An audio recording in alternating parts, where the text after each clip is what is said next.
Olá, estou aqui para a gente pensar durante alguns minutos sobre a meditação, sobre a neurobiologia e filosofia da meditação.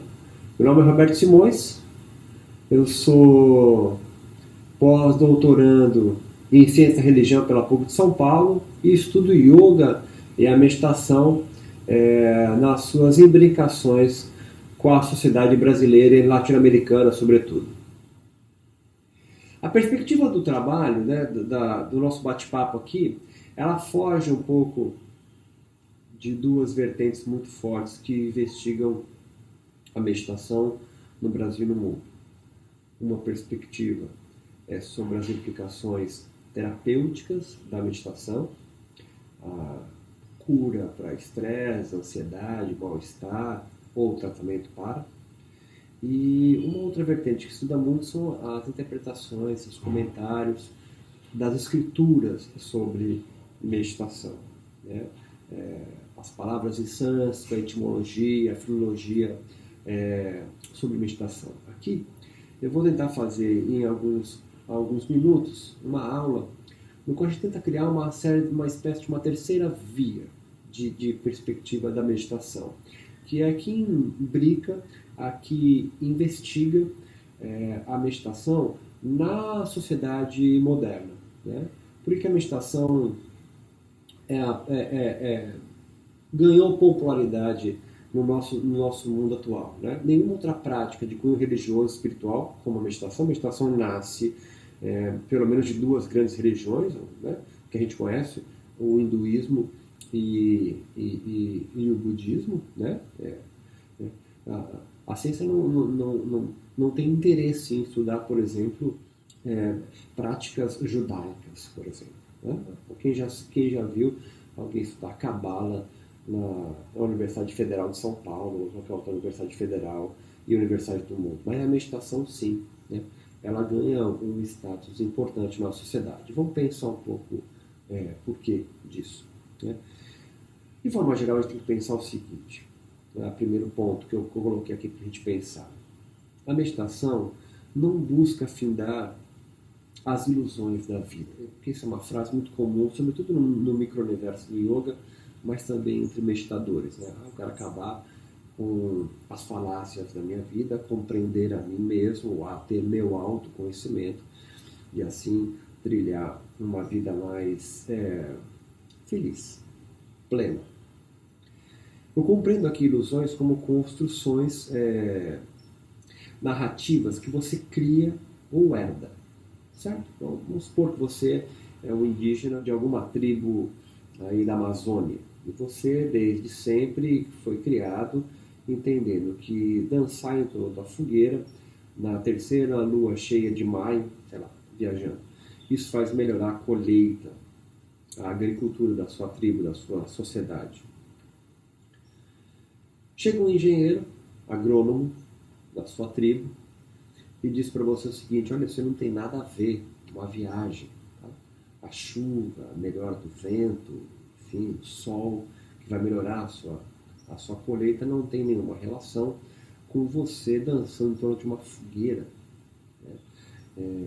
Aí ele vai explicar, trazendo a Maju, para qual é o ninho, da onde vem o sol, que a montanha segura, as nuvens, enfim. Então você tem agora em mãos, você é um indígena, duas cosmovisões.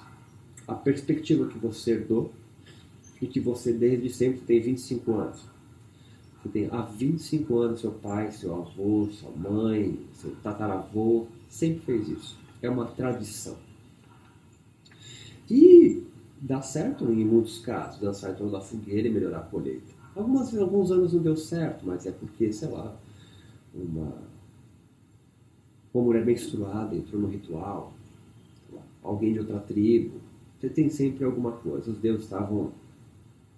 Mas tem uma outra perspectiva, uma outra cosmovisão, tão válida quanto a sua, que é do engenheiro agrônomo.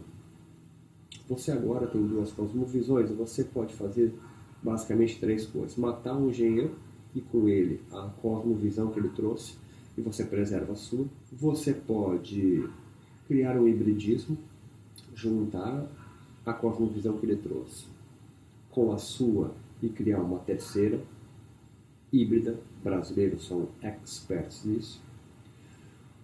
Ou você pode abandonar a sua cosmovisão e adotar a do engenheiro. E aí você vai pensar a sua como primitiva, selvagem, muito como os europeus fizeram em contato com esses mesmos indígenas ou outros povos autóctones que eles colonizaram. Mas aqui mesmo eu falando isso, você vai compreender, você vai ter na sua cabeça que a perspectiva, mesmo respeitando, tá certo? Mesmo respeitando, você vai ainda compreender que a perspectiva do indígena ela é errada, ela é uma ilusão. E que a do engenheiro era uma verdade, que ela é uma perspectiva correta, só tem aquela perspectiva, é aquela cosmovisão. É isso que eu digo de que penso sobre ilusões, quando eu coloco que a meditação não quer acabar com as ilusões da vida. Ilusão pensada como uma cosmovisão. E mesmo falando isso, você ainda vai continuar pensando, mas, porra, o engenheiro não tem razão? Claro que tem, mas o indígena também. Isso é uma outra aula. Mas é interessante você ficar pensando como você cresceu compreendendo que a perspectiva, nesse caso, a científica, ela se sobrepõe, ela é superior a outras formas de pensar o mundo. Assim, nós vamos pensar aqui a meditação como um instrumental, uma ferramenta que lhe auxiliará criativamente, né? Não de forma positivista, né? Mas criativamente, a gente pode pensar até de forma poética, e não de forma lógica, sistemática, a sua vida e todos os enredos pelo qual a sua vida foi e continua sendo erigida. Compreendemos aqui que o ser humano, com seus instintos inatos, ele não consegue sozinho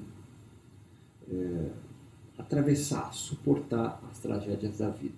Nós, seres humanos, ao contrário de qualquer outro animal, a gente não nasce pronto. Pega um bebê, acabou de nascer, o olhinho nem abriu, coloca ele do lado de um hipopótamo, que acabou de nascer. Poderia ser um gato, poderia ser um cachorro, poderia ser uma girafa, poderia ser um macaco, poderia ser uma tartaruga, poderia ser um pardal. Um bebê humano ao lado de um bebê de qualquer outra espécie animal não consegue tocar sua vida sozinho. Um hipopótamo, uma girafa, um pardal, um gato, depois de alguns minutos ali, trazido do ventre da sua mãe, da sua fêmea, para o mundo, ele se vira. Ele se vira. A vida dele já está pronta. Um gato, um cachorro, um hipopótamo, um cavalo, só vai fazer coisas de cavalo, hipopótamo, girafa e gatos. Nunca um Golden Retriever gênio, lindo, de foto, de embalagem, de ração animal. Nunca, ao longo de toda a sua vida, ele vai poder parar e pensar, pô, tô com o saco cheio de ser Golden, cara. A partir de agora é o seguinte, ó, vida de girafa. O Golden nunca vai poder decidir a sua vida e falar assim, cara, eu quero mudar completamente, eu quero começar a viver a partir de agora como um pastor alemão, quero começar a viver agora como um macaco. Ele nunca vai conseguir fazer. Na verdade, obviamente, ele nunca vai conseguir pensar sobre isso. Nós, não. A gente não nasce com a vida ganha. A gente demora um ano para aprender a andar e um macaco, um cavalo, ele já nasce sabendo correr, andar, o que comer, onde buscar alimento, onde buscar abrigo. Tudo isso a vida dele já está ganha. A nossa, não. Nascemos com gestos inatos, é óbvio, você pega um bebê, joga dentro da piscina, ele vai morrer afogado, mas vai morrer mexendo mãozinha e pezinho, os gestos natatórios é inato. Você colocar o seio perto da bochechinha de um bebê de forma inata, não precisa ensinar isso para ele, ele vai sugar e trazer o leite para dentro do corpo. Você não precisa ensinar um bebê a respirar, ele já nasce sabendo. Mas há uma série de outras coisas que para se tornar humano é necessário contato com o outro. Sozinho ele não consegue. Assim, a nossa vida não é ganha, né? Nós vamos sendo humanos sempre. Para isso eu quero dizer que pensar a vida de forma poética, com todas as idiosincrasias que isso ocorre e todas as formas ilusórias que isso ocorre, e a gente herda, como da fogueira ou a explicação de engenheiro, isso tudo vai nos tornando humanos. Essa certa entre aspas, loucura é o que constrói um sentido literal da nossa vida. O processo meditativo, então, pode nos devolver a essa impermanência do fluxo da vida incessante, que nunca para. Você pode se agarrar a construções narrativas, a discursos, a cosmovisões, que lhe dão um certo conforto, uma certa segurança de que a vida tem um sentido perfeito, correto, pleno, que vai te levar para algum lugar que todos já trilharam. Alguns vão chamar isso de tradição, eu vou chamar isso de religião, você vai chamar isso do que você quiser, mas isso está circunscrito num grupo de pessoas. Eles construíram aquilo para dar sentido para a vida deles, faz sentido para eles, mas isso pode não servir para uma outra pessoa, em outro local. Se você é brasileiro, se você é paraguaio, se você é argentino, se você é latino-americano, no geral, ou qualquer outra nação que foi subjugada por outro, isso é muito fácil você compreender. Para quem nunca foi colônia, fica mais difícil compreender como é ser subjugado por um outro povo, por uma outra cultura, que coloniza você e vai dizer para você ditar as regras da vida do que é certo e errado. É só pensar nos quilombolas, é só pensar, obviamente, nos negros, é só pensar nos indianos e os ingleses, e é óbvio, no brasileiro, com os portugueses. Por isso, o estado que a meditação lhe conduz, aos seus processos inconscientes, não cabe numa tabela do Excel. Acho que esse é o segundo ponto, né? Então, o primeiro ponto é mostrar que a meditação não vai desconstruir as ilusões da sua vida. Ela não quer, porque a vida sem nenhuma ilusão fica uma coisa impensável. O segundo ponto é compreender que nós não nascemos prontos, mas vamos sendo.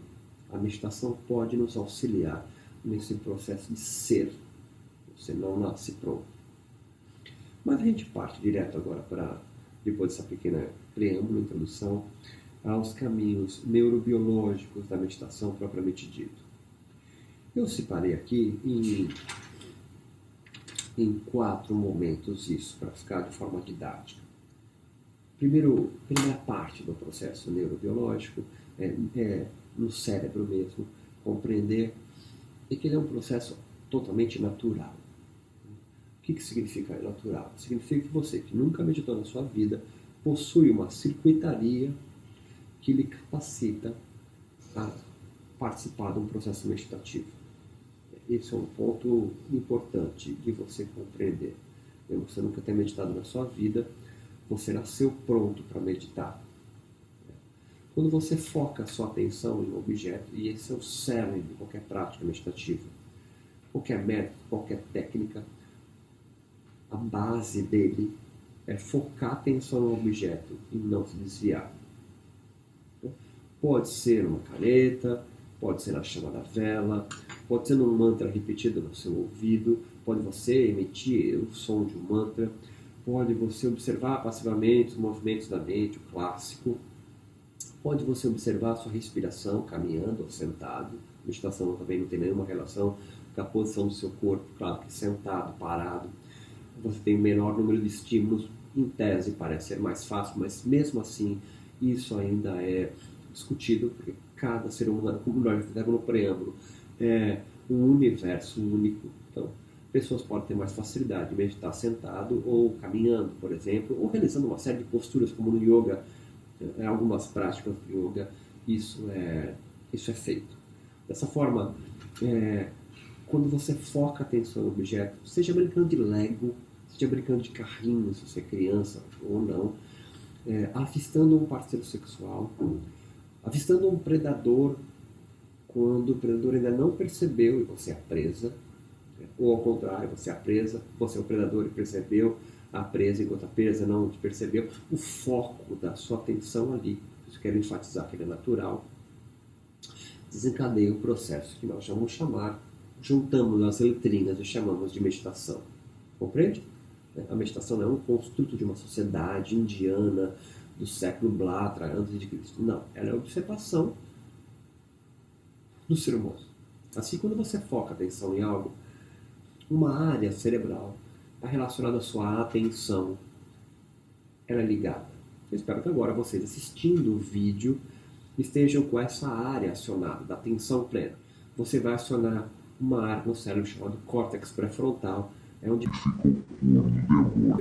os neurônios dessa área se ativam, se ligam, funcionam, consomem glicose quando você direciona a atenção e não se desvia.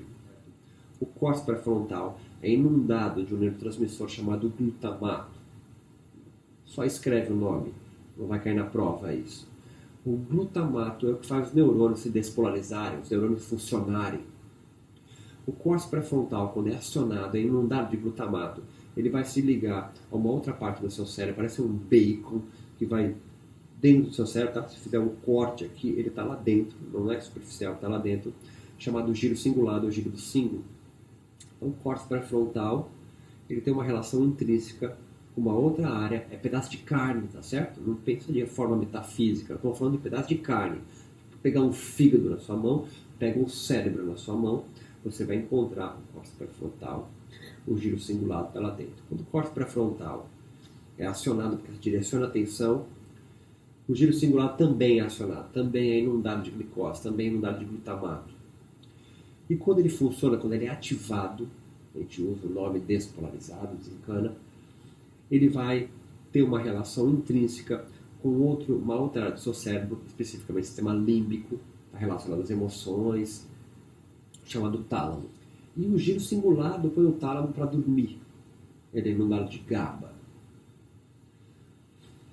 Deixa eu ver se eu entendi. Então, quando eu direciono a minha atenção na caneta e não me desvio dela, e não fico pensando na caneta, mas eu só me foco na caneta e todo o restante vai sendo desligado, entre aspas, essa circuitaria de 3 pedaços do seu cérebro começa a trabalhar em sincronia. E o tálamo dorme quando você foca a sua atenção. Por quê? Sei lá, Deus, Charles Darwin, seleção natural, os players, não tenho a menor ideia, Gaba. Beleza. O que o tálamo faz que vai deixar de fazer? Porque quando direciona a atenção, ele dorme. O tálamo é uma espécie de correio sensorial. Ele recebe todas as informações sensoriais do mundo que chegam a você e retransmite para o resto do cérebro. Tá, então ele é um correio. Ele recebe a informação sensorial e joga para o resto do cérebro.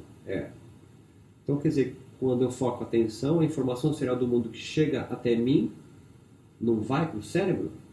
Vai, mas muito mais devagar. Entendi, mas não consigo explicar. Esse ponto que eu quero que você esteja agora. Você entendeu, porque é simples, mas não consegue explicar ainda. É isso. Que tipo de informação sensorial chega no tálamo? Toda. Da gravidade, 10 metros por segundo ao quadrado, que empurra você para o centro da Terra. De qualquer brisa que bata e faça tocar a sua pele. Entenda que a pele é o maior órgão do seu corpo. Toda a sua pele ela é inervada. O que são nervos? Nervos é um monte de neurônio num conduíte. Eu tenho um bócio, cérebro, e ele tem o seu prolongamento que vai por dentro da coluna vertebral, chamado medula. Cérebro, medula. Já viu esse desenho já? Cérebro e medula, um rabinho que desce do cérebro. Isso é o sistema nervoso central. É o boss da medula, que está só dentro da sua coluna vertebral. Quem tem lesão medular vai perder a comunicação com o resto do corpo, dependendo da altura da lesão. Vai sair os nervos, um monte de neurônio no conduíte, que a gente vai chamar isso de nervoso periférico. Por quê? Porque vai sair do centro e vai para a periferia. Qual a periferia? Sua pele, fibras musculares, para ter uma ideia. A batata da perna, o gastrocnêmio, tem mais de 1 milhão de fibras musculares inervadas, controladas, comandadas por cerca de 580 neurônios. Percebem o quê? Há neurônios que são aferentes, que aferem o mundo, temperatura, pressão, a luz que entra no meu olho, a vibração do ar que chega nos meus ouvidos, por exemplo, vão transformar isso no lobo temporal em audição. Uma pressão na minha fibra muscular. Quando você alonga e sente aquela dorzinha aqui, é um neurônio aferente que percebe a distensão da fibra muscular e do tendão, por exemplo, e fala assim, oh, vai estourar, hein, maluco? Aí ele vai te dar então uma informação aferente que vai chegar no teu cérebro e você vai dar uma resposta a isso. Pode ser a dor, pode ser você recuar, você está sem querer, inconsciente, encosta em alguma coisa quente, como um fogão, a panela fervendo, e você inconscientemente tira a sua mão. Essa é uma resposta reflexa. É uma resposta do neurônio periférico eferente. Aferente afere o mundo e o eferente efetua ações no mundo. Não entendi, não se preocupa, você não vai cair na prova. Mas só para você compreender que há uma relação intrínseca na periferia do seu corpo, fibra muscular, pele, com o teu boss. O que você pensa tem uma intrínseca relação com o seu corpo e vice-versa. Tudo que toca você, sensações, vão refletir na sua forma de pensar. Estamos juntos até aí? Pegou a ideia? Você mais perspicaz está sacando para onde eu vou. Se em meditação eu foco minha atenção, que é a única coisa que pede na meditação, certo? Você pode comprar um livro de 1 milhão de páginas, mas o cerne é você compreender que a meditação é focar a atenção, não desviar. Existem 1 bilhão de técnicas. Existem algumas centenas de métodos, mas todas elas vão conduzir você ao foco da atenção. Respiração, visualização, caminhada, observação passiva do pensamento, foco de atenção, córtex pré-frontal, giro cingulado põe o tálamo para dormir, e toda a informação sensorial que te inunda 24 horas por dia, mesmo dormindo, em meditação, vão ser triadas, vão chegar menos no seu cérebro, porque o tálamo dormiu. Isso significa, chegando menos informação sensorial no meu cérebro, a resposta do estresse, do eixo do estresse, hipotálamo, hipófise, adrenal, que libera o principal hormônio pelas suprarrenais, em cima dos rins, o principal hormônio do estresse, que é o cortisol, diminui. Então, para quem medita, eu costumo brincar que o pavio aumenta. Tem gente que nasce com pavio curto, qualquer informação sensorial explode. Tem gente que nasce sem pavio. Geralmente aquele cara fala, a meditação não é para mim, né? É o que mais precisa. Eu costumo brincar que a meditação aumenta o seu pavio. Um estímulo sensorial que fazia você explodir e perder o seu controle, olha que interessante. A meditação aumenta o pavio. É preciso muito mais informação sensorial para fazer você explodir. Por quê? Porque a meditação vai fazendo com que você tenha o melhor tempo de reação às informações sensoriais que chegam a você. Você consegue pensar nelas melhor, mesmo que a tua reação, a tua resposta seja o silêncio. Uma das melhores que tem no sentido de respostas para um mundo que te atormenta. Estamos juntos até aí? Pegou a ideia? Córtex pré-frontal, giro cingulado, tálamo dorme, por consequência, a informação sensorial do mundo que chega até você vai chegar com menor impacto sensorial.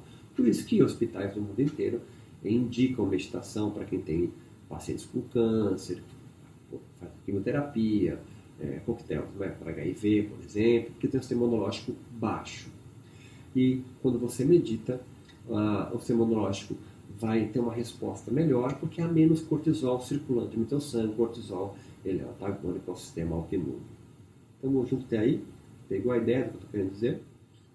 Agora tem uma coisa muito interessante, que existe uma área chamada lobo parietal posterior superior. Desencana, faz como minha mãe faz, minha mãe chama isso de cocoroco. Lobo é um pedaço, parietal é bem aqui em cima, posterior superior é aqui. É o cocoroco da mamãe. Essa área cerebral, né, lá no cérebro, lá dentro do pedaço de carne, ela forma a sua imagem espaço corporal. Então, se eu sei onde o meu braço começa e termina, é porque o lobo parietal posterior superior ele é inundado, ele recebe informações sensoriais do mundo o tempo todo via tálamo, me informando onde meu corpo está no espaço. Se você manda fechar o olho e fala assim, Beto, identifica com os olhos fechados apontando o seu nariz. Eu não preciso abrir o olho e falar, nossa, graças a Deus está aqui. Não, porque eu tenho a percepção do meu corpo. Sacou a ideia? É óbvio, né? Até idiota isso. Eu tenho a percepção do meu corpo está. O lobo parietal posterior superior, por receber informação sensorial o tempo todo via tálamo, ventinho que bate no meu cabelo, ventinho que bate na minha pele, a pressão atmosférica, a presença da roupa no meu corpo, vai me informando onde eu estou no espaço. Só quando você medita, o lobo parietal posterior superior, o cocoroco da minha mãe, tem recebido menos informação sensorial do tálamo. Assim, a percepção do meu corpo também diminui. Por isso é muito comum quando você pergunta para meditadores, após a meditação, o que ele sentiu, ou como ele percebeu o corpo, as respostas invariavelmente são não percebi, não é que adormeceu, está dormente, mas ele não... meu corpo estava ali, mas eu não estava prestando atenção nele, tá entendendo? Porque biologicamente, quando você foca a atenção em um objeto, o seu corpo vai diminuindo também as informações sensoriais que chegam a você. Por que isso, Beto? Uma das hipóteses, uma das teorias, é que nossos ancestrais, nossos patriarcas, né, de quem nós descendemos, né, tipo Cro-Magnon, Homo sapiens, sei lá, que saíam para caçar, isso é uma hipótese, uma teoria. Quando saíam para caçar, acho que mais do que uma teoria, é uma hipótese. Quando saíam para caçar, ficavam ali atrás da moita, atrás de uma pedra, sei lá, focados atrás em busca de uma presa para levar comida para casa e ligados para eles não serem a presa de alguém. Isso fez com que eles tivessem, os caçadores-coletores, um foco de atenção no meio da floresta, da mata, do deserto, sei lá onde estava caçando e coletando, muito gigante. Mas a gente está pegando ali maçã, né? e você não se atenta a um leão vindo te atacar, sei lá, um tigre dentro de saco. Então, os nossos ancestrais desenvolveram um grau de atenção tão grande que o corpo também tinha que... Porque imagina você estar ali caçando por horas, às vezes dias, se não meses intocado, focado sua atenção plena na caça. Porque senão você vai morrer de fome mesmo, e todos os seus ancestrais também. E nós não estaremos aqui para contar a história. E aí uma formiga pica ele, uma abelha passa por cima dele, uma mosca. E aí ele se distrai com aquilo e bate, e a presa passa. Tá entendendo? Nós, nessa hipótese, nós somos herdeiros dos caras que tinham maior grau de atenção. E aí, nós herdamos, biologicamente, a mesma circuitaria neuronal. Pegou a ideia? É igual canino. Quem nasce, tem gente que nasce tem gente que nasce com o canino já meio arredondado, ou já nasce sem os dentes do fundo. Por quê? Canino é para rasgar carne crua. Onde inventou o fogo? O McDonald's dissolve na sua boca. Os dentes do fundo eram para triturar semente dura. Depois que a gente inventou o fogo, aprendeu a cozinhar, a gente cozinha isso. Tá entendendo? O nosso corpo está em constante transformação. Há coisas que a gente não tem mais, não precisa. Há outras que a gente ainda herda. Como a samanta. A samanta é essa manta de gordura que você tem. Você come um amendoim, ela vai estocada ali, fala, pô, comi um amendoim, engordei 4 quilos. Porque a gente precisa ainda... A gente passou fome, filho. A gente passou muita fome. E nós somos herdeiros dos caras que conseguem estocar rapidamente isso em gordura, o excesso. Os magrelos, os fit, a galera do crossfit, esses aí morriam.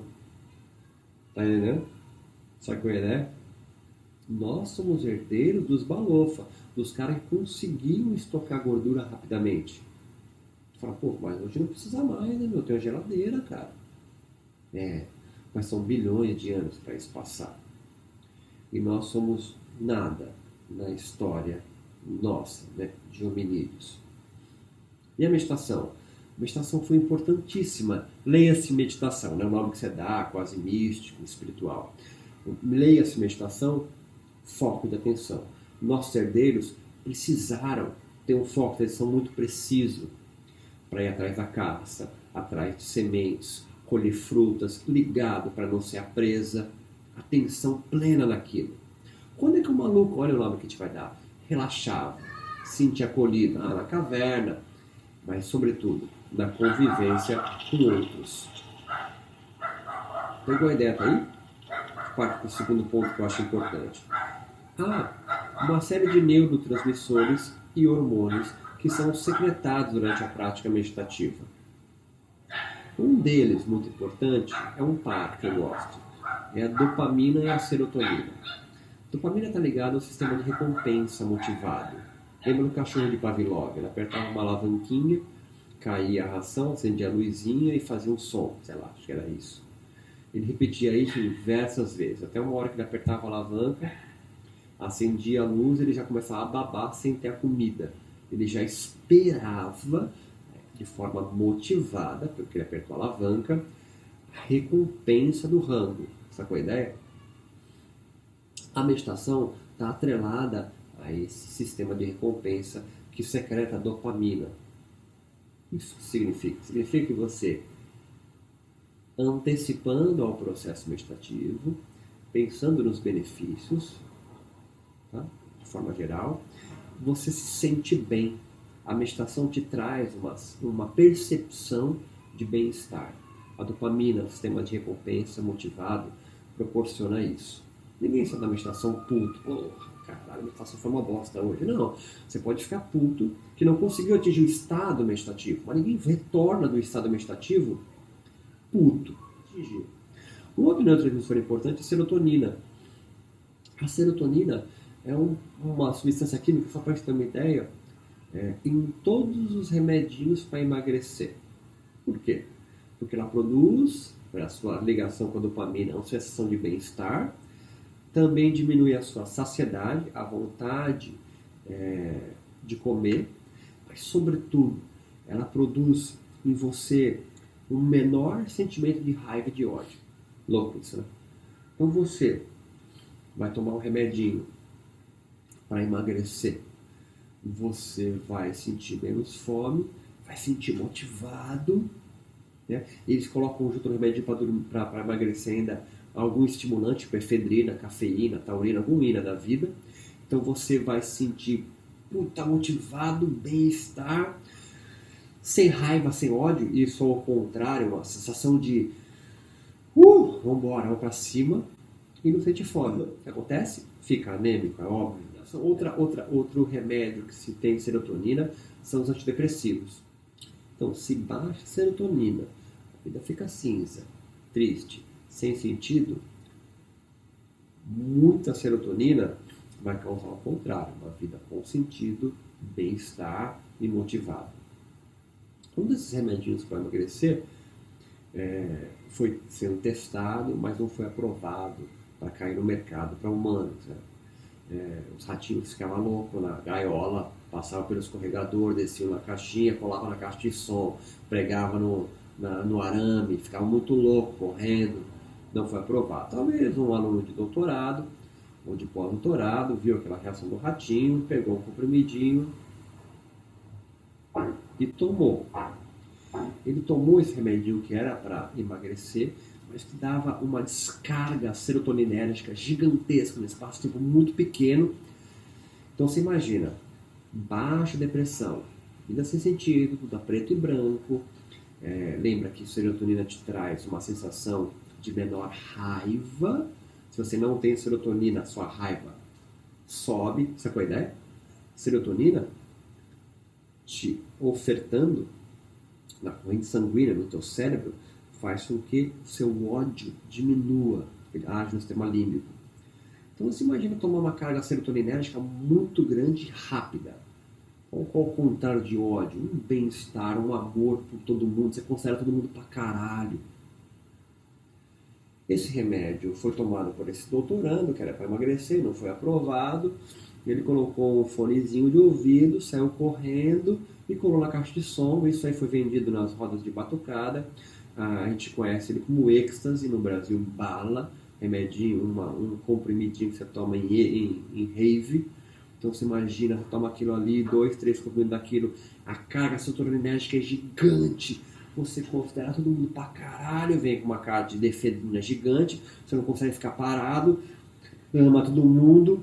Porra, então não dá pra depressivo, êxtase, só que dá um efeito rebote. Como você produz, joga pra dentro de forma exógena muita serotonina, seu corpo fala, você pode que eu vou produzir, está vindo de graça lá de fora. Ele para de produzir, é aquela depressinha pós-rave. E depois você volta de novo a procurar vai ter experiência da próxima vez. Um outro, mas não um neurotransmissor, mas um hormônio chamado melatonina também é secretado durante as práticas meditativas. Melatonina ele é antagônico ao cortisol, que é o hormônio do estresse. Então, quando o sol vai se pondo, onde há menor incidência de luminosidade, você vai tirando o cortisol da corrente sanguínea de forma natural e vai subindo a de melatonina. É um hormônio que vai te conduzir aos poucos a dormir. Quando o sol nasce, melatonina sai para a incidência de luz e o cortisol vai subindo e faz você acordar. O cortisol não é um mal para a sua saúde, né? Sem cortisol você não acorda, né? Você não consegue estar aqui assistindo, né? O estresse crônico produz cronicidade na secreção de cortisol, que é deletério. Então, quando você tem mais melatonina circulante no sangue, e perceba, em algumas pesquisas mostrou que meditadores têm 123% a mais de melatonina circulante do que não meditadores, meditador experiente, não é você que medita 2, 3 vezes aí na semana. E perceba, relaxamento não é letargia, você é maconheiro. Relaxamento significa que você está bem, você está alerta, mas relaxado. É difícil você entender isso, né? Você está alerta, você está bem, mas relaxado. De boa. A meditação produz, é um dos efeitos dela. Por quê? Ela eleva a secreção de melatonina. Aí a gente tem um outro neurotransmissor, que é a beta-endorfina, que é a nossa morfina natural. Ela diminui a sensação de medo, aumenta a euforia e, por isso, uma perspectiva interna, né, que não há perigo iminente. Então você se sente mais confortável com o mundo e menos reativo também. Então perceba, olha que interessante, né? Eu preciso pensar em uma coisa disso, não, você não precisa pensar nisso. Você só precisa focar a atenção. Córtex pré-frontal, giro cingulado, eu repito para entrar meio por osmose. Córtex pré-frontal, giro cingulado, tálamo dorme, menos impacto sensorial no mundo, lobo parietal posterior superior, vai diminuir durante o processo meditativo também a sua percepção corporal, então tem menos estímulo chegando para você. Há uma sériezinha de neurotransmissores e hormônios como serotonina, dopamina, melatonina, beta-endorfina, são secretados, tudo sem você precisar pensar em nada. Ah, mas isso é muito mágico? Não, cara, é igual ao processo digestório, pô. Você comeu 4 pão de queijo, tomou um suco de laranja. Aí você não precisa falar, não dá pra trocar ideia agora pra você fazer digestão. Não, você não precisa fazer isso, é inconsciente. Evolutivamente, seu corpo se prepara para fazer a digestão. Você pode ficar até um pouco meio sonolento, comeu muito, mas você não precisa parar para pensar o aparelho digestório funcionar. A meditação é a mesma coisa. Foca a atenção, é natural que todo um processo aconteça biologicamente, te preparando para esse foco. Bem-estar, grau maior de relaxamento, menor reação ao mundo externo. Agora, a última parte disso que eu acho muito importante é que nós vamos falar do NAG, N-acetil-acetil-glutamato. O que isso tem a ver? Vem contigo agora, vem contigo na ideia, tá? Para de escrever agora, olha para mim. Isso. Então, quando você está meditando durante muito tempo, ou muito tempo, 10, 15, 20 minutos, não há uma estimativa para isso. Você vai precisar, obviamente, de muito glutamato no córtex pré-frontal, que vai acionar giro cingulado, tálamo, toda aquela relação. O glutamato é responsável por ativar os neurônios a funcionarem. Só que o glutamato em excesso ele é neurotóxico, ele mata neurônios, destrói tecido. Então, existem quimiorreceptores que detectam uma quantidade grande de glutamato, vão inibir a enzima que produz o glutamato e vai esperar. Quando o consumo de glutamato atingir uma quantidade mínima, ele vai liberar depois o quimiorreceptor. Essa enzima ela vai fazer com que se produza mais glutamato e fica sempre nesse equilíbrio. É igual falta ou excesso de glicose, né? de CO2 ou a falta dele, né? ou o excesso dele. Então há quimiorreceptores que vão fazendo, chama isso na biologia de homeostase. No cérebro acontece a mesma coisa em relação ao glutamato. Então a gente sabe que vai utilizar glutamato para foco de atenção, só que quando chega um excesso, sei lá, vamos viajar, não existe. Chegou 25 moléculas de glutamato. 35 é neurotóxico. Então chegou em 25, o que o receptor fala, opa, já tem demais. Inibe a enzima, para de produzir glutamato, fica o NAG esperando, porque o NAG é uma molécula gigante, N-acetil-aspartil glutamato, a enzima vem, quebra o NAG, libera glutamato, e o N-acetil-aspartil vai ser eliminado como metabólito. Estamos juntos até aí? Ok? Então fica sempre nesse equilíbrio. Só que o NAG, ele é alucinógeno. O NAG ele é análogo a um anestésico animal que põe cavalo para dormir. É meu gatinho subindo aqui. Que chama ketamina.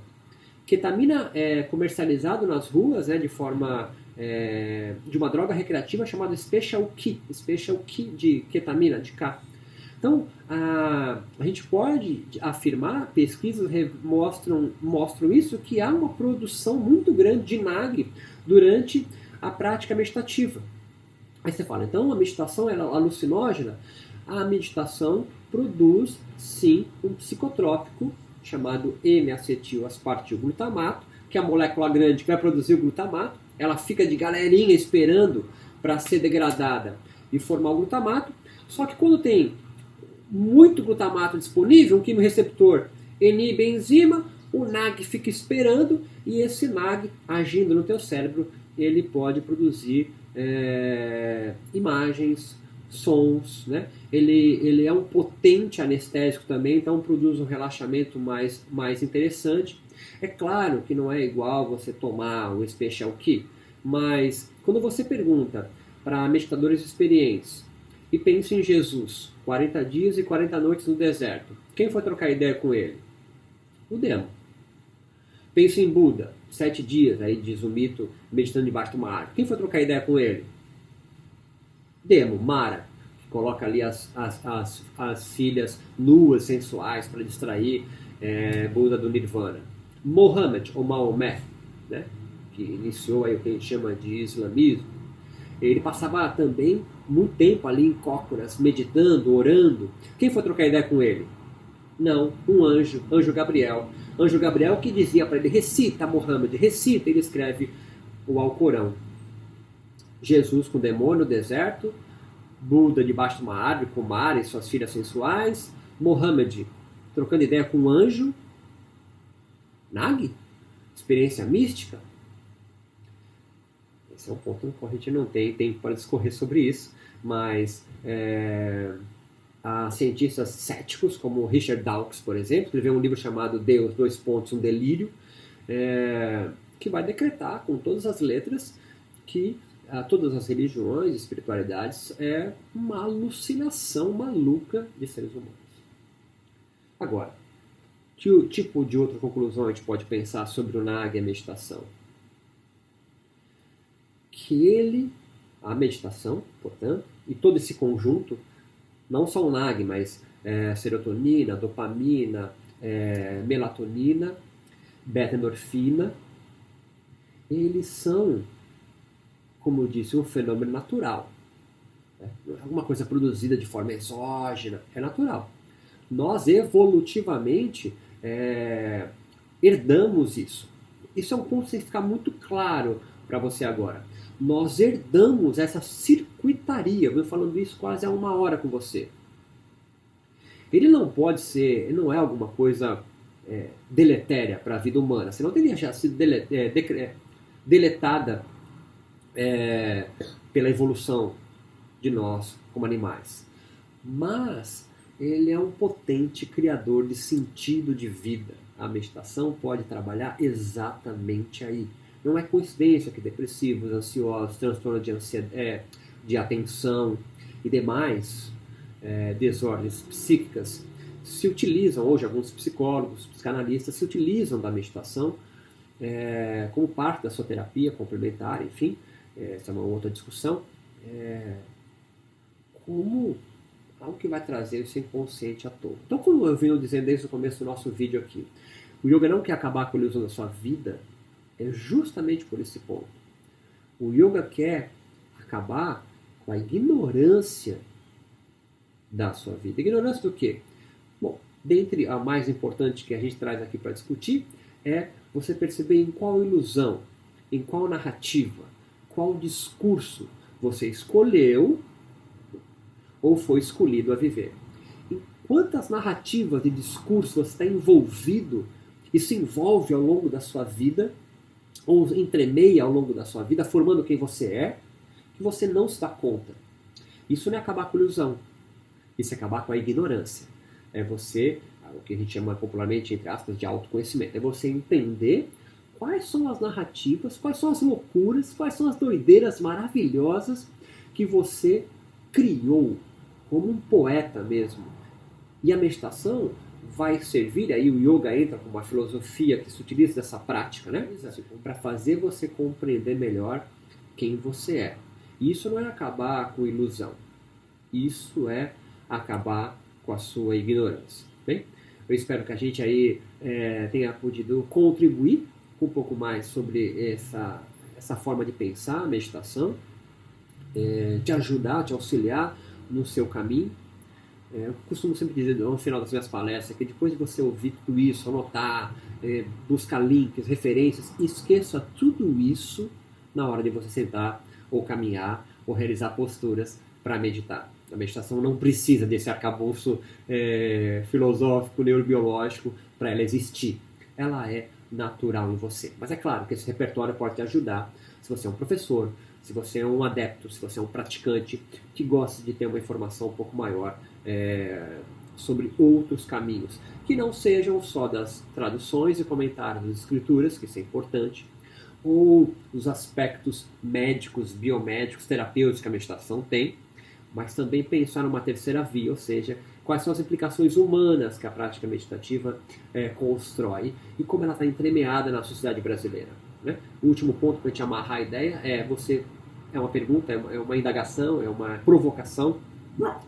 Por que, o cachorro tem que participar disso, né? Por que a meditação tem ganhado tanta popularidade no contexto atual da sociedade mundial, né? De todos os grandes centros urbanos, onde ela mais se dissemina? Não é coincidência, né? Não é coincidência, justamente quando as instituições religiosas e espirituais vão perdendo um pouco o seu peso de ditar sentidos de vida. Não pensa em dogma, não pensa nisso, não pensa nesse sentido, mas pensa em ela deixou de construir sentido de vida para uma parte da população. E essa parte da população, criativamente, tem pegado isso para construir sozinho o seu caminho. A meditação é uma prática ritual que pode te reconectar ou pode permitir você a construir sozinho o seu próprio sentido de vida, ou pelo menos ficar atento a qual sentido, narrativa e discurso ou ficções que curam e te dão um caminho para trilhar na sua vida. Muito obrigado. Se quiser mais informações, acesse www.yogacontemporâneo.com. Eu tenho um podcast também chamado Yoga Contemporâneo, no qual a gente pode bater um papo mais sobre tudo isso. Manda e-mail yogacontemporâneo@gmail.com.